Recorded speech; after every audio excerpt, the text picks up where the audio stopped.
alam dunia beki keeng loba jalma nu malaweng nu doraka beki anteng kana ibadah temayeng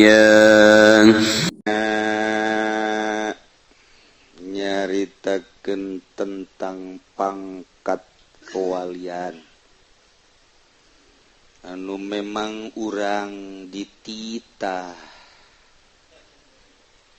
munada nyelu ka Allah tawasul melalui kakasih Allah lantaran secara akli baiklah urang bogoh ka hiji awewe aju aya adina lempang di hareupeun urang di hareupeun warung adina dipangmeulikeun ku urang rebo baliknya ditanya aceng nang di saye menang di Mang Udin eta teh sebenarnya mah lain mere budak tawasul eta tawasul eta kos kitu teh gara Muhammadiyah mah bodoh nyaritakeun tawasul teh pugunya na osok tawasul eta tawasul tak kos kitu tangan sapira budak leutik atuh deuk naon dibere jadi maqasid nama lain eta itu maqasid nama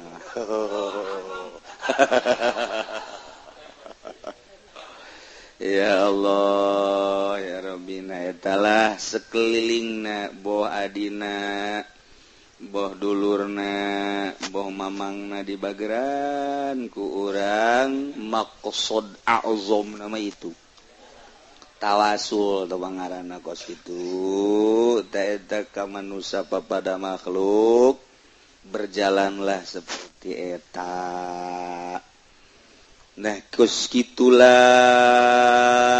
di kehidupan urang bahkan boro-boro ka adina nu leutik ka dulurna nu dewasa ka mamang jeung uwana urang ngabageran boro-boro ka eta ka mengna mengna diusapan ku urang aya mengna liwat ka imah urang atau urang keur diuk di warung ditanya ieu ucing sa ucing itu sasarwiti bu ditangkep diusapan mengna eta meng ucingna nah eta teh ya tawasul melalui ucing garong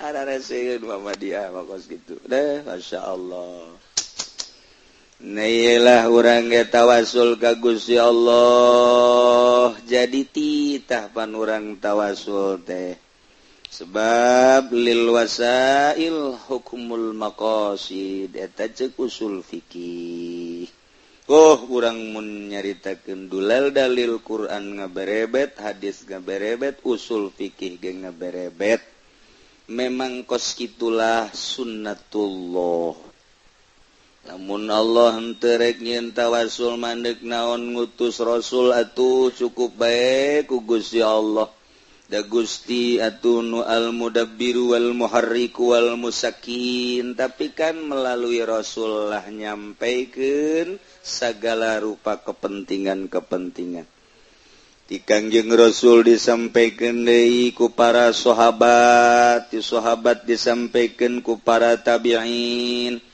atuh urang keur carita syukur ge bersyukurlah memeh ka Allah kanu ngadatangkeun heula ka urang mantak nu kudu digulantungan ku urang disebut hiji mufrad alam geus jelas tamah Kangjeng Nabi Muhammad sallallahu alaihi wasallam. Nomor kedua an-nakiratul maqsudah nu jelas boga sirrul wilayah para aulia Allah. Nu katilu kaopat kalimat salah satul baqiyah ngaranna wali-wali anu mastur. wali anu tidak terketahui lantaran tertutup karomah teka tembong keistimewaan teka tembong jabari ngaji ge nyana ngopi bae itu kanya hoan kan iyalah jadi eta padahal munggu Allah mau bawa-bawa kakarak bawa-bawa doang jatuhnya teuing nu jelas mah hayang ganti motor bae mah ya gitu kene ulama-ulama ngan tetep bisa dibedakeun ahli Allah jeung lain mah hanya teu tembong karomah jeung maunahna hungkul tapi lamun dipikir nu jero loba perbedaan hiji di antara perbedaan nanya nama tilok marahan perbedaan nomor kedua selalu ngageuing bae deuk dituturkeun di dengean tawan teu terus bae tanpa pamrih sebabnya nama pikiranna keur jeung Allah berkat tilu nya nama tara ngaharepkeun pamerena dibere sakitu teu dibere sakitu pelebah eta geus kanyawan ku urang kan pelebah lamun dibere jeung teu dibere beda nah eta geus kanyawan ku urang ku ari tinggal ditunjuk bae saha nun dibere rada beda mun teu dibere rada beda sok ngacung saha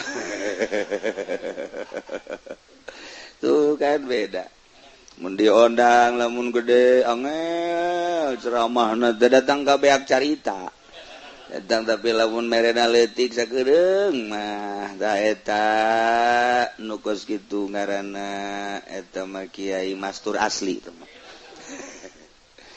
nah iyalah perbedaan-perbedaanana lamun kurang ditilik-tilik nya nama ngadoakeun bae boro-boro kanu bener nu supaya istiqomah kanu salah supaya lempeng terus we jangan mah kajeun kuku bages selalu ngadoakeun sebabnya na dititah ku Gusti Allah mang doakeun batur supaya salamet sesuai jeung ucapan Kangjeng jeung perintah Kangjeng Rabbana atina fid dunya hasanah wa fil akhirati hasanah wa qina adzabannar doa eta lah atina fid dunya hasanah di dunia supaya hasanah tanpa terkecuali ka saha bae deuk disebrangkeun jelema supaya aya dina hasanah geus puguh aya dina hasanah supaya istiqomah dina hasanah nu encan supaya kitu aya di hasanah nu jauh kana ditarik supaya aya dina hasanah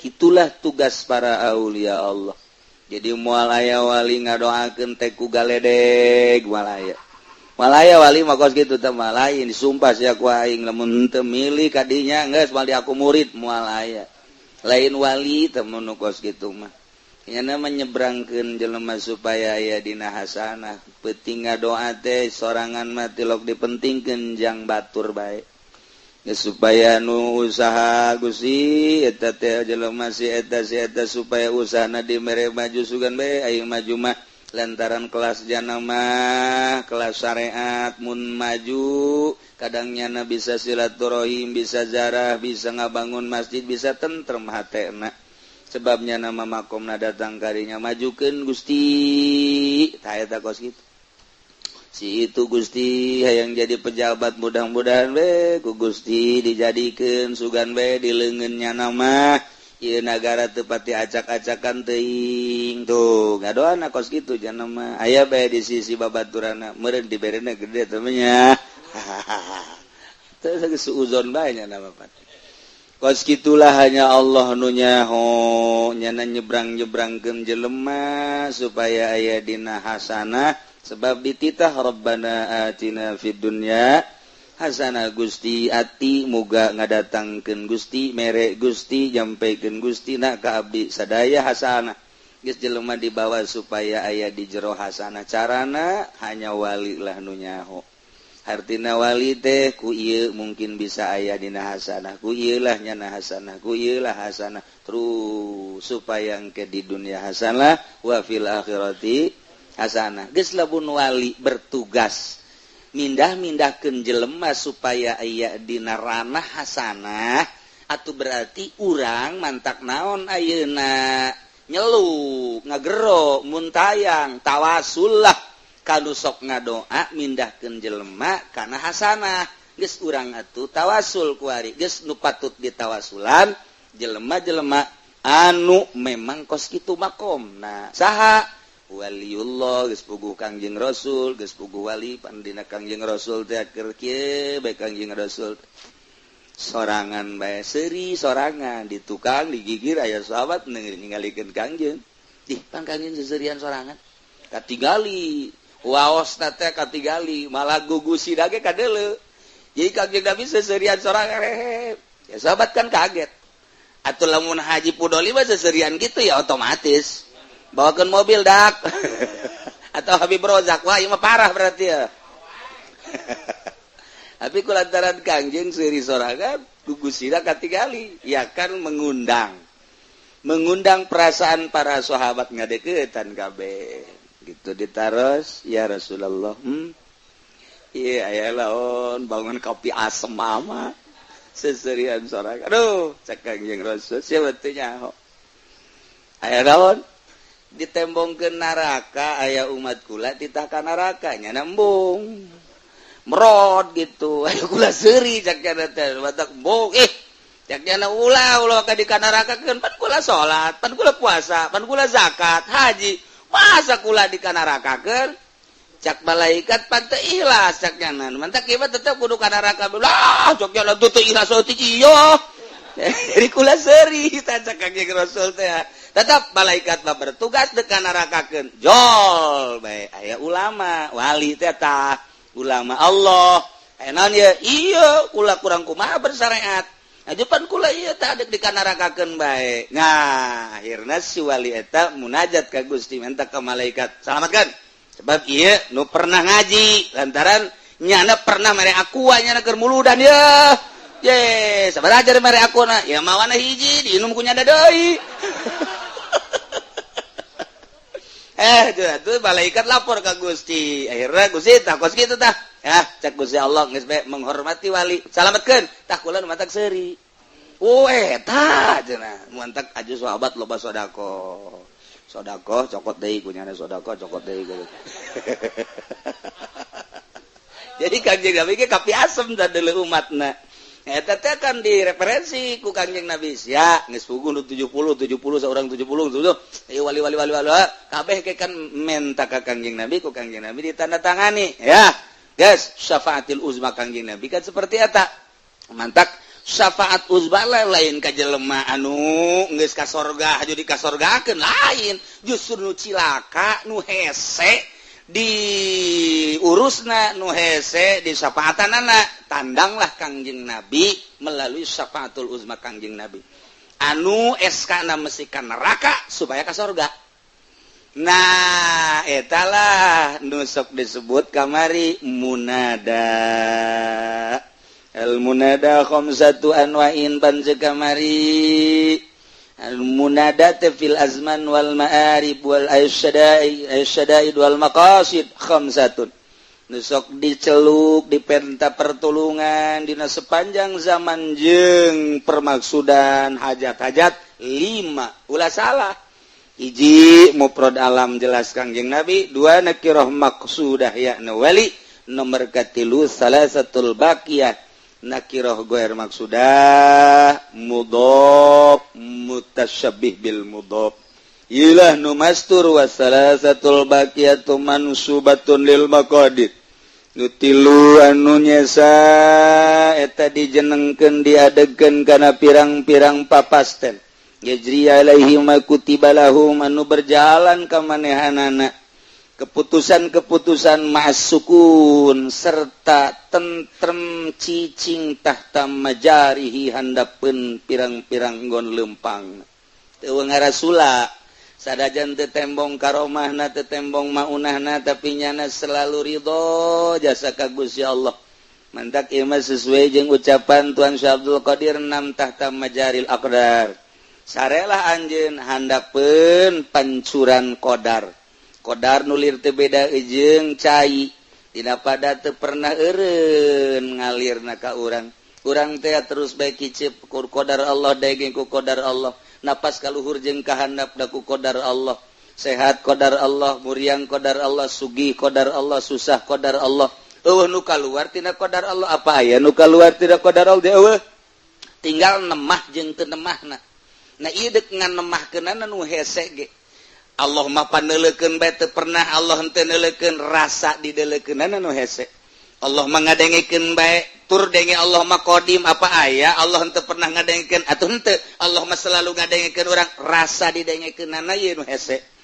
Allah mah nyahoeun ka urang qadim nyahona Allah teh, apa aya hiji perkara teu kajahoan ku Allah boro-boro urang anu buguh bulya cacak-cacak karakai rokrak nu deuk ragag eta waktu ragagna ku Allah geus dikajahokeun, ragagna ka mana ku Allah geus dikajahokeun, atuh komo urang hiji perkara anu henteu dikajahokeun ku Gusti Allah ngan supaya boga rasa dikajahokeun ku Allah, ieulah nu mahalna nu hesena. Nah iyalah urang dek nyadarkeun urang bahwa urang didelekeun, bahwa urang didengekeun, bahwa urang dikanyahokeun. Iyalah nu hese perlulah pembimbingan jeung pembinaan ti seorang guru nu ngaranna mursyid supaya diarahkeun ka dinya kumaha ayo terus ibadah teh supaya ulah hawa nafsu. Urang mah aya puasa gerakan nafsu, urang mah aya salat gerakan nafsu, urang mah aya sodako gerakan nafsu.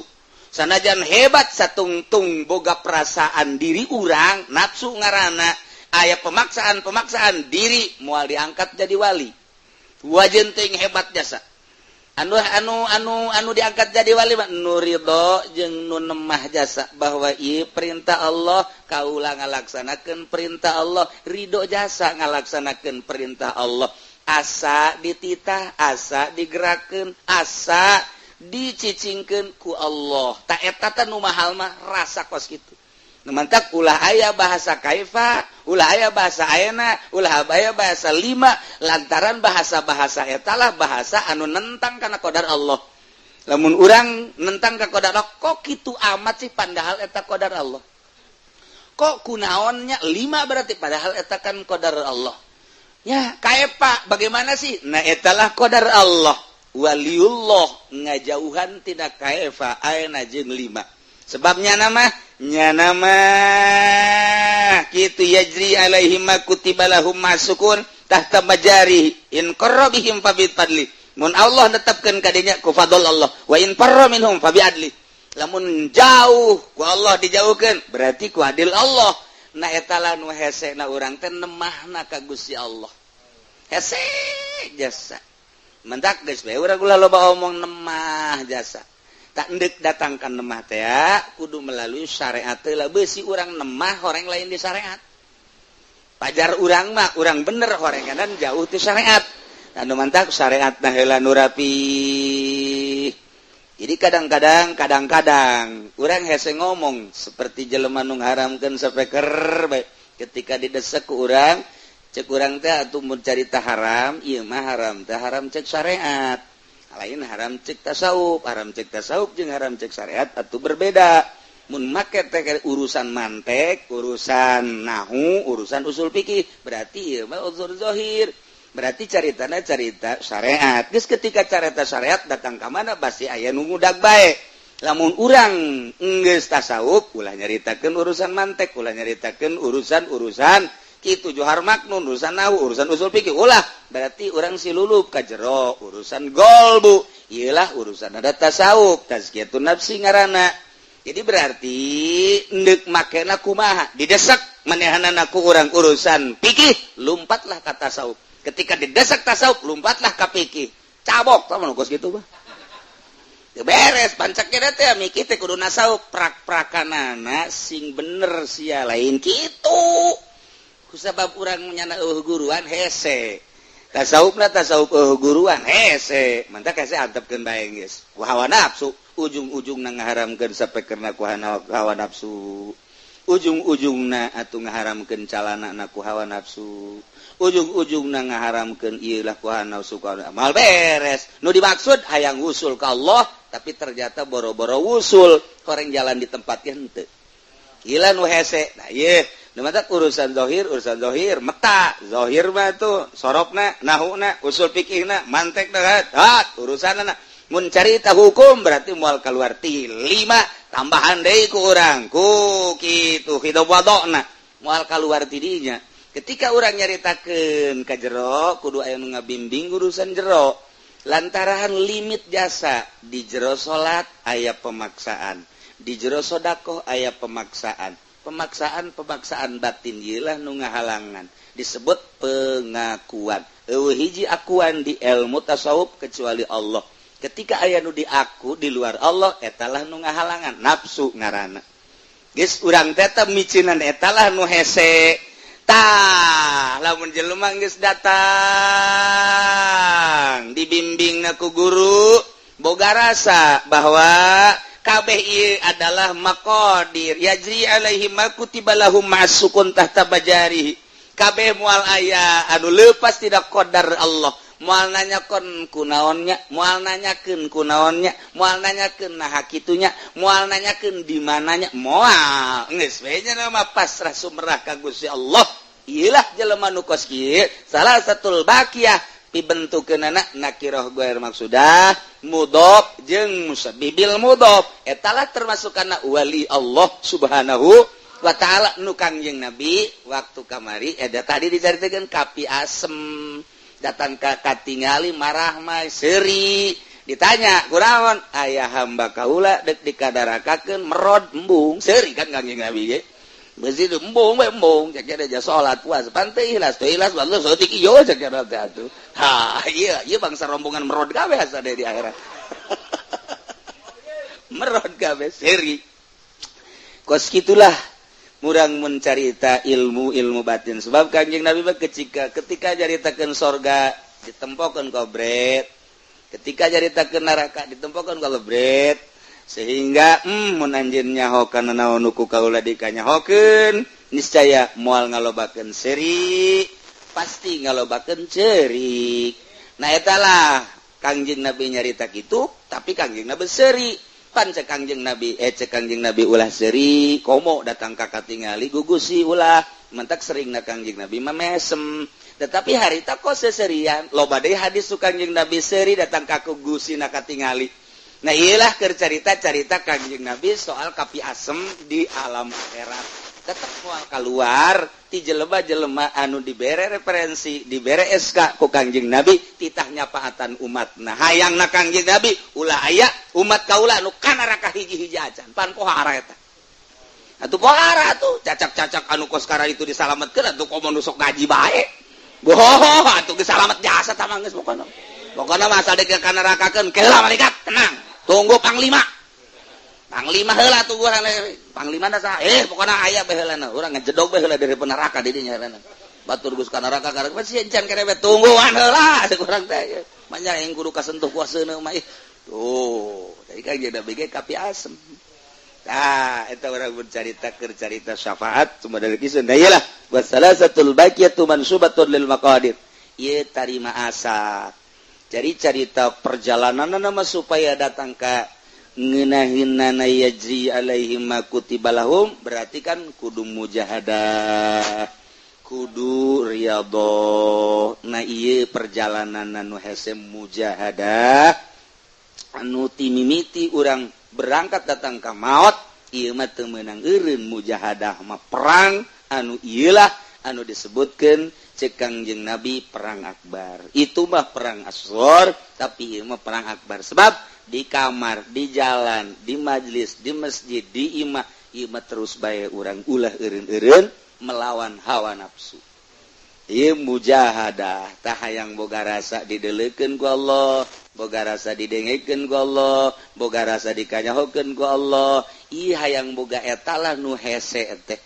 Urang keur ngeunah-ngeunah di masjid asa dideleukeun ku Allah. Keluar bae saeutik neuleuh bae mio haju bae ngolembar neuleuh bae awewe haju bae ngolembar neuleuh bae pakaian haju bae ngolembar teu jauh gangguan teh ti eta deui mentak ditegor lah ku guru cek guru endek datang ka iraha atuh ya hirup kikituan bae mah jasa kedeung deui geus ya bakal maot berangkatna di mana berangkatna di hirup kuari kumaha hirup teh menang nyeun Allah cok pikir ku maneh hirup urang teh ieu nang pamere Allah geus dibatas ku Allah hirup urang boa datang ka bulan hareup boa datang ka tahun hareup boa datang ka terus berikutna pergunakeunlah hirup ladzizu fil hayati bizikri ngeunahkeun di jero hirup ku eling ka Allah ladzizu fil hayati bizikri sok cak guru eusian hirup ku zikir la ilaha illallah la ilaha illallah la ilaha illallah kakarak lisan sedangkan bahasana ladzizu fil hayati bizikri supaya datang ka lazat ai kakarak datang ka zikir biasa la ilaha illallah la ilaha illallah la ilaha illallah teu meunang neuleecau ambon koneng aju ngagilek bae la ilaha illallah kok saja podoli mah atuh pan di pendopo la ilaha illallah na aju dibere jang bensin 3 juta kan pod 3 juta nu sajeuna nyana koordinator da paan aju tulisanan lo bahasa Tangerang aya kabeh di nyana tulisanana nyana koordinatorna nu dibere anak buahna tuh kabeh babi brojak aya tulisanna pan di eta la ilaha illallah la ilaha illallah la ilaha illallah nu kitu anu ngerenyet sieun ka Allah bahasana ge ladzizu fil hayati bizikri supaya datang ka lazat hayang datang ka lazat kumaha urang lamun muriang cek Tuan Syekh Abdul Qadir Al-Jailani eta kadaharan naon bae ge moal ngeunah sok geura opor moal ngeunah masak jahe moal ngeunah buah-buahan anu ngarareunah ge di dahar kuno gering mah moal ngeunah tuh kan boro-boro eta bere urang Lampung nu putih tetep wae moal ngeunah moal hudang sebab gering urang kitu kene ketika orang zikir panyakitan di awak urang moal ngeunaheun geus ngeunahkeun zikir urang supaya ngeunah sakumaha ngeunahna dahar bawalah ka dokter piceunan panyakitna aya panyakit naon periksa hanya dokter lah nu nyaho sing hade dokterna beusi ngabohong sing hade sebab loba dokter ngabohong mah periksa ku dokter saya saja periksa sekali deui bere obat ieu ternyata titah laporan deui maksudna ieu akur henteu ieu obat ternyata teu akur nah ronsen supaya kanyahoan sageus di ronsen ternyata perubahan nah di memo naon ngaran kemo sia mah segala meno segala naon di kemo nah supaya kanyahoan penyakitna kita dek diobatan maksudna obat mana nu pasna dengan penyakit eta wah tentu kanyahoan wah iya kanyahoan iya coba berangsur sekian persen heula obatna sekian persen henteu langsung boh langsung 1000 mili ngagoler di dinya tuh ngagoler di dia 100 mili 200 mili naik 500 mili naik makin berangsur pantanganana iya mulai kuari waduh dahar geus sapiring mentruk nginum geus pohara jasa nambah deui gelas gede kebelah dieu geus aya lazat aya ditanya aya rasa ngeunah cek ngeunah ieu susu ngeunah ieu kopi ngeunah ieu ngarokok ngeunah waduh ieu bopohara ieu mah ngaranna mamayu nu kos kieu mah geus serba ngeunah ieu mah tuh ta eta teh ya ahli Allah dokter nak mursyid datangkeunlah awak urang coba ieu ja teu ngeunaheun maca Quran teu ngeunaheun zikir sedengkeun ti dituna ladzizu fil hayati di jero hirup supaya aya lazat ku zikir coba kumaha aya panyakitan mungkin panyakitna di lelembutan nu mana ieu lelembutan hanya mursyid lah nu nyaho engke ku guru mursyidna bacakeun ieu lah sholawat dolo baheula nya bacakeun ya latif bacakeun ya futuhal arifin mutan bacakeun nu dimaksudna supaya lazat pantanganana pantanganana ya geus ulah loba keluar geus cicing bae di jero kamar mata supaya dijaga ceuli supaya dijaga dan lain sebagainya pantanganana nah kuari mah geus rada tegep cicing di masjid nyana geus tegep diukna silana geus bagus batur ka laluarganya nama didinya bae tegep jasa batur asup deui ka didinya keneh teu robah horeng nundutan tegep beda tuh aya kategepan mah lain deui kan dideuleu kurang lantaran zahir eta adalah pantulan batin. Moal kuat cicing di jero masjid teh ya, kajian masjid make AC, lamun batinan teu tentrem moal kuat tinggal kitu bae sih. Di masjid teh ya keramik na geus lain keramik, granit bahkan lain granit deui, luhureun granit naon ngaranna? Marmer na geus lain marmer Indonesia, Singapura dan Cina lain marmer Itali. Wah, geus pohara jasa. Make AC dan lain sebagainya tapi tetep bae teu betah. Nu nyieun betah teh ron batin deuk naon atuh cicing di masjid teh pan kitu meureun. Madinah sakitu indahna AC-na ge diunggal tihang tetep bae likum-likum kunaon eta batin. Tapi lamun batin ada ti ka Allah kan ngeunaheun amat ieu tentrem amat ngeunaheun amat ieu tempat ajuneangan urang nu mana ieu nu teu kaganggu ku jelema hilir mudik di dieu ye siapkeun sila dan lain sebagainya ngeunaheun batin di jam ka-2 jam ka-3 jam ka-4 ngeunaheun tentrem jasa. Terus kurang dihayalkeun ieu mah urang di jero masjid aya ASEAN aya Kangjeng Nabi wali Allah mah keur sulukna di leuweung di gunung pinuh ku reungit hujan kahujanan panas kapanasan kok tentrem amat si batin.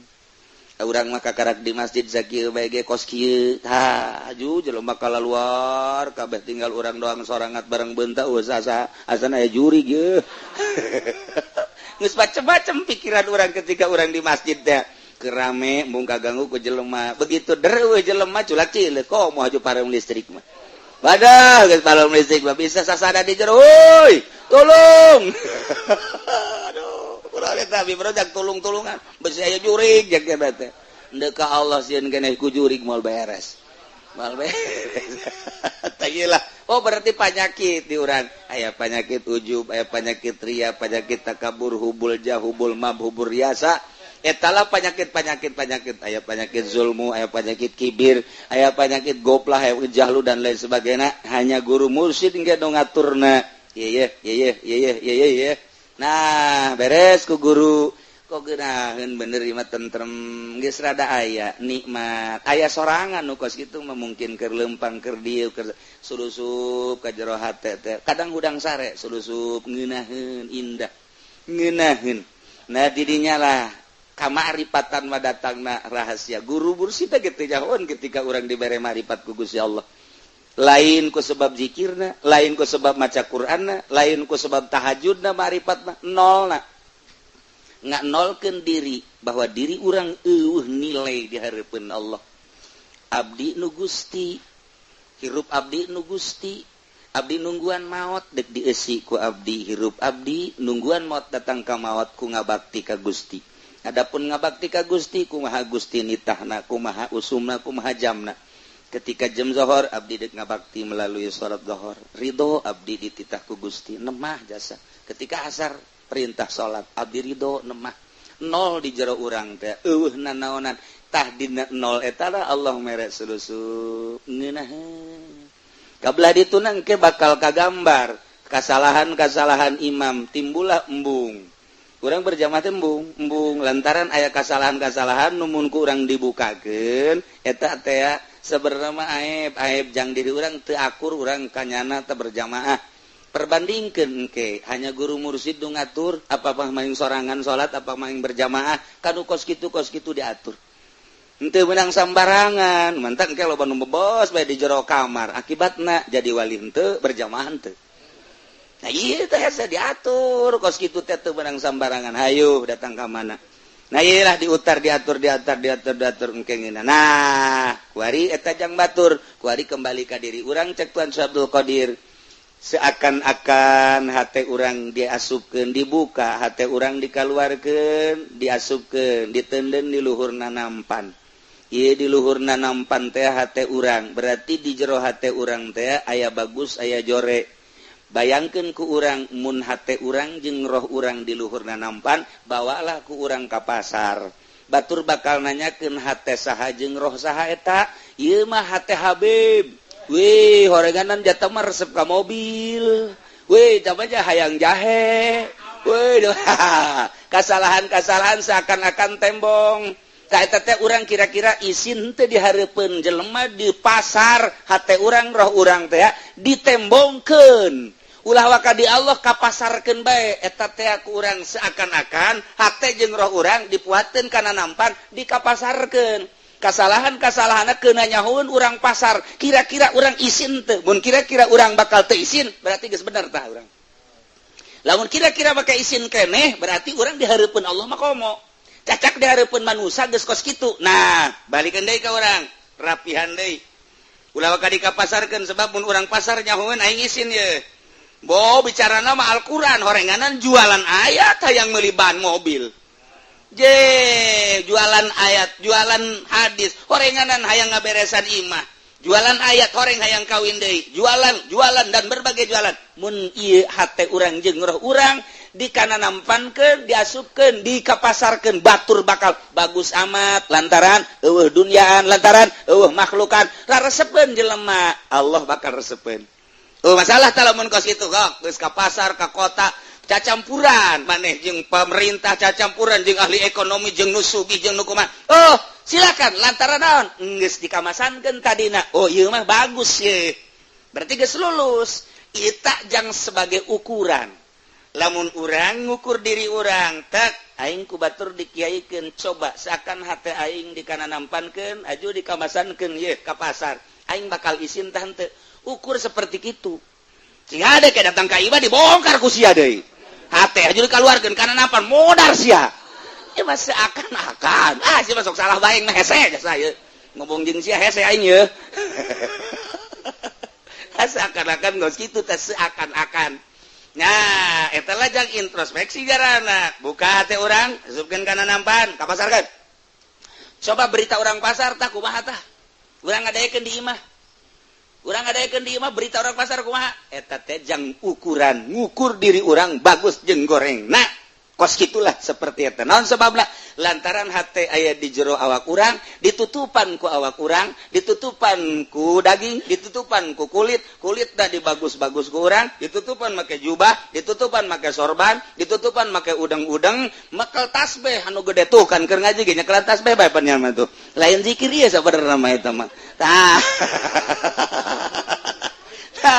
Eta kan zohir kurun teu jeung batinna. Nah supaya kajahoan kaluarkeunlah hate urang kamasankeun ka pasar lantaran loba garong berjubah lantaran boga pamalingan loba pamalingan bersorban loba ieu teh anu kos penjahat berkomis ulah sampikeun ka kos kitu tah buka nah lamun urang geus kos kitu ukuranana ternyata dibagus-bagus ku urang pasar bagus amat iyalah anu geus yajri alaihim ma kutiba lahum masukun tahta majarihi in qarrabihim fa bi fadli wa in farrabihim fa bi adli wasitru min ajlihi yahlu billahi taufik wallahu a'lam.